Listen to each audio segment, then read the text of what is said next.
Selamat datang di channel Salhai. Apa kabar teman-teman semuanya? Semoga sehat selalu, rezeki lancar dan tetap semangat. Video kali ini kita akan mengeksplor salah satu Masjid Agung Sang Cipta Rasa yang ada di Cirebon. Masjid Sang Cipta Rasa ini adalah salah satu bukti peninggalan sejarah yang ada di tanah Cirebon, yang berada di kota Cirebon. Dan masjid ini adalah salah satu ikonnya Cirebon. Masjid ini adalah salah satu bukti syiar dakwanya Islam di tanah Jawa. Dan masjid ini dibangun pada tahun 1480. Keindahannya seperti apa dan arsitekturnya seperti apa, kita masuk ke dalam, teman-teman.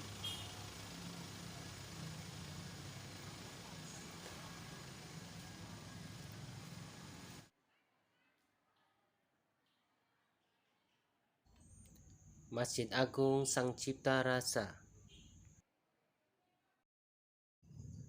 Begitu nama masjid tertua di Cirebon yang dibangun abad ke-15. Masjid bersejarah ini punya banyak kisah. Salah satunya tentang tiang yang dibuat oleh Sunan Kalijaga. Tiang tersebut masih berdiri kokoh sampai sekarang. Dibangun pada 1480. Masjid Agung Cipta Rasa adalah masjid tertua di kota Cirebon. Disebut juga Masjid Agung Kesapuhan atau Masjid Agung Cirebon. Masjid ini dibangun oleh Sunan Kalijaga dan Sunan Gunung Jati.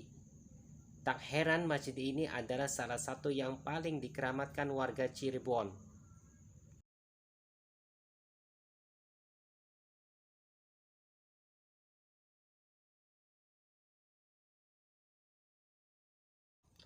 Hampir tiap bangunan masjid ini punya filosofi tersendiri. Salah satu bagian yang paling sakral adalah sumur yang sekaligus jadi tempat berwudu. Sumur ini terletak di beranda bagian utara Masjid Agung Cipta Rasa. Namanya adalah Banyu Sang Cipta Rasa. Bentuknya memang tak seperti sumur, melainkan dua buah kolam yang masing-masing berbentuk bulat.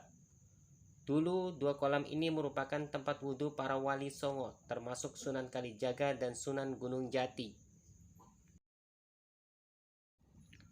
Air dari sumur ini diyakini berkhasiat untuk mengobati berbagai penyakit, serta memelihara kesehatan. Tak heran sumur ini dikeramatkan oleh warga Cirebon. Terdapat pagar pendek yang mengelilingi dua kolam tersebut.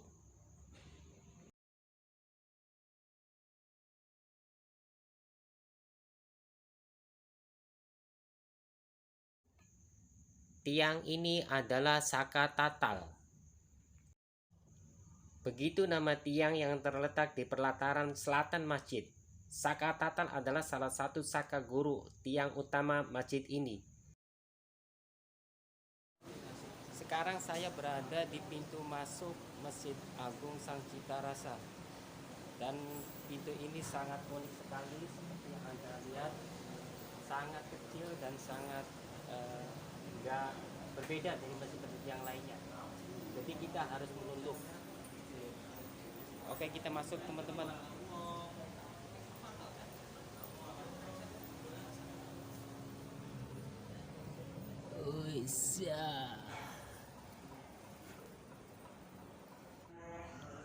Jika ditinjau dari aspek konsep dan bentuk gaya bangunan, Masjid Agung Sang Cipta Rasa memiliki perbedaan dengan masjid lain yang dibangun pada masanya di Pulau Jawa.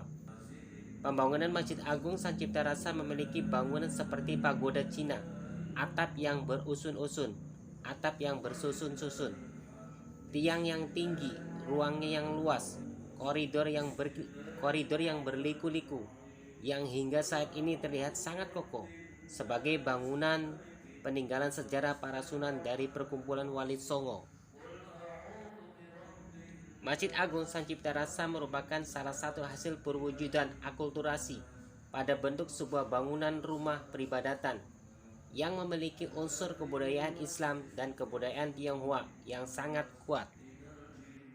Tak lain untuk menyebarkan dan mengembangkan ajaran Islam di kota Cirebon, Jawa Barat, dan juga untuk kerukunan antar kebudayaan.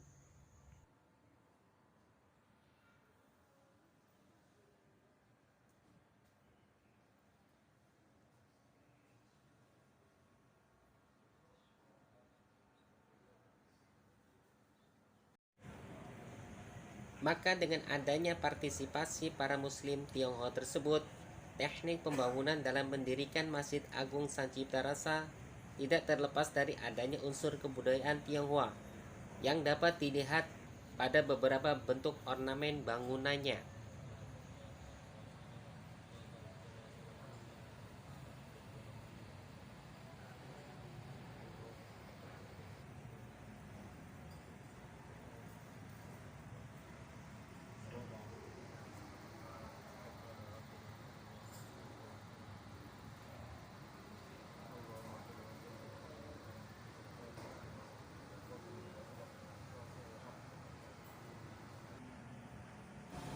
Ini adalah tempat pengimaman Masjid Agung Sang Cipta Rasa Cirebon, dan ini masih asli, belum ditukar, masih orisinil. Arsitekturnya masih bagus, masih oke banget.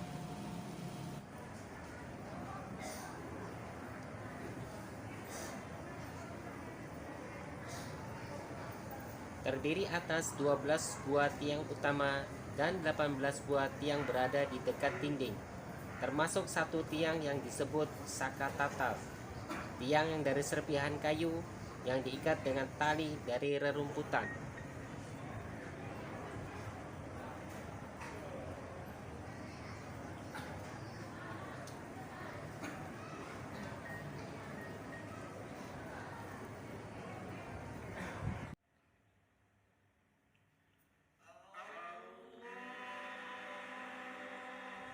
Hingga kini, azan sholat Jumat di Masjid Sang Cipta Rasa oleh 7 orang muazzin atau azan bitu. Banyak tafsir terhadap tradisi azan bitu tersebut, mulai dari yang logis hingga yang magis. Tokoh Cirebon Nurdin M. Nur mengatakan, dalam mitologi masyarakat Cirebon dikenal tokoh kesatria jahat bernama Manjangan Wulung. Mitologi ini menyebutkan Masjid Agung sebenarnya dibangun dengan kubah di atasnya. Namun begitu masjid didirikan, ada kesatria jahat berdiri di atas kubah sambil mengganggu jamaah. Sunan Gunung Jati dan Sunan Kalijaga berhalwat. Mereka berzikir sepanjang malam dan melantunkan azan bitu yang terdiri dari 7 muazin. Akhirnya menjelang subuh meledaklah kubah masjid tersebut bersamaan dengan hancurnya tubuh Menjangan Wulung.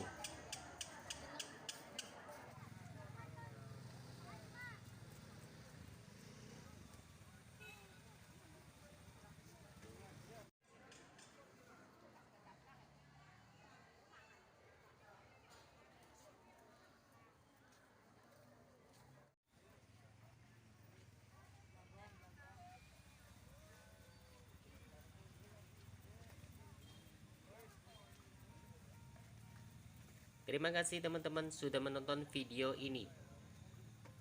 Jangan lupa tekan tombol subscribe-nya dan nyalakan notifikasinya untuk mendapatkan video-video seru dan terbaru lainnya. Assalamualaikum warahmatullahi wabarakatuh.